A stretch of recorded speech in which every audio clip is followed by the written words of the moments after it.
DPR bersama dengan tim perwakilan dari semua fraksi, 8 fraksi yang ada di DPR melakukan pertimbangan atau fit and proper terkait dengan calon kepala BIN atas nama Bapak Muhammad Herindra, yang mana hasil dari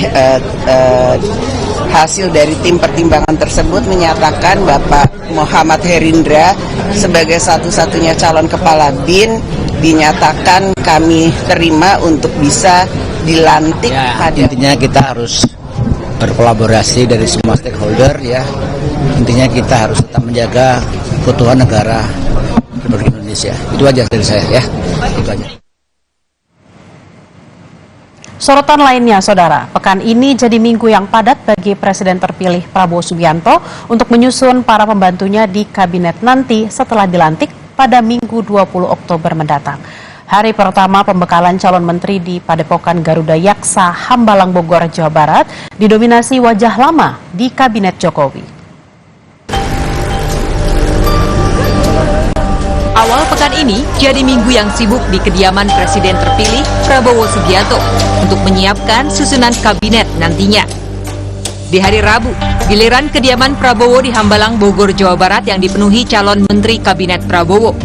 Hari pertama pembekalan calon menteri di Padepokan Garuda Yaksa, Hambalang, Bogor, Jawa Barat ini didominasi wajah lama di kabinet Jokowi. Selain calon menteri, dalam pembekalan juga hadir Wakil Presiden terpilih Gibran Rakabuming Raka. Pembekalan jelang pelantikan Presiden dan Wakil Presiden terpilih ini membahas sejumlah topik.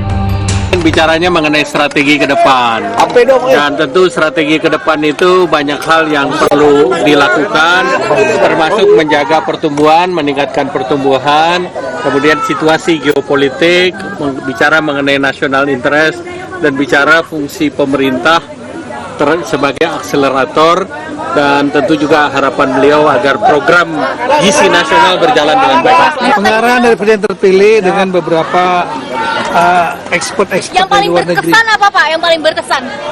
Foto bersama.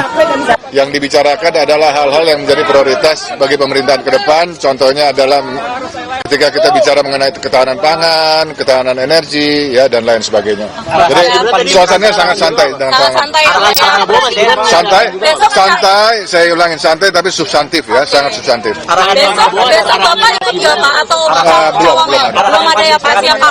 Besok berarti cawamen aja atau untuk para camen karena kelihatannya udah selesai malam ini. Tadi diperkenalkan satu persatu nggak Pak? Kita semua udah kenal masing-masing. Pembekalan tak hanya soal topik pemerintahan, namun juga pembinaan perihal kebersamaan dan anti korupsi, seperti yang dijelaskan putra SBY, yang juga salah satu menteri Jokowi ini. Tentunya beliau berharap bahwa yang mendengarkan tadi semua memiliki bekal yang kokoh terhadap pemahaman setting global tadi, juga di kawasan kita dan tentunya untuk Indonesia, baik dari sisi politik, ekonomi, pertahanan, militer, dan lain sebagainya. Sementara dari sejumlah nama yang hadir dalam pembekalan di Hambalang, ada mantan Kepala BIN, Budi Gunawan. Kehadiran Budi dikonfirmasi Komandan Detasemen Pengawalan Khusus Menteri Pertahanan Prabowo Subianto, Letkol Infanteri Geborlak. Budi Gunawan sebelumnya sempat diisukan menjadi calon menteri, namun tak terlihat saat pemanggilan di Kertanegara. Ini apakah untuk pembekalannya ada Pak Budi Gunawan? Oh iya, tadi pagi sesuai dengan pengamatan kami saat masuk, beliau ada yang rangkaiannya masuk. Banyak. Pada saat kami lihat di pintu masuk ini mereka ada. Untuk mengikuti kegiatan hari ini dan sampai jam segini pun belum keluar. Wakil Presiden ke-10 dan ke-12 Yusuf Kala angkat bicara soal bertambahnya jumlah kementerian dan lembaga di Kabinet Prabowo Gibran. JK bilang itu hak prerogatif Presiden selama sesuai aturan yang berlaku. JK pun meminta masyarakat untuk mengevaluasi kinerja baik menteri maupun kepala lembaga setahun kemudian. Ya, itu hak prerogatif Presiden. Apalagi undang-undang itu yang baru sudah dirubah batasan 34 itu. Jadi itu kan semua tergantung kepada suatu kebutuhan dan apa yang disampaikan oleh Bapak Presiden terpilih. Pak, melihat nama-nama yang sudah muncul atas sosok yang kemarin 3 hari terakhir, melihat seperti apa sih Pak Semua keren-keren.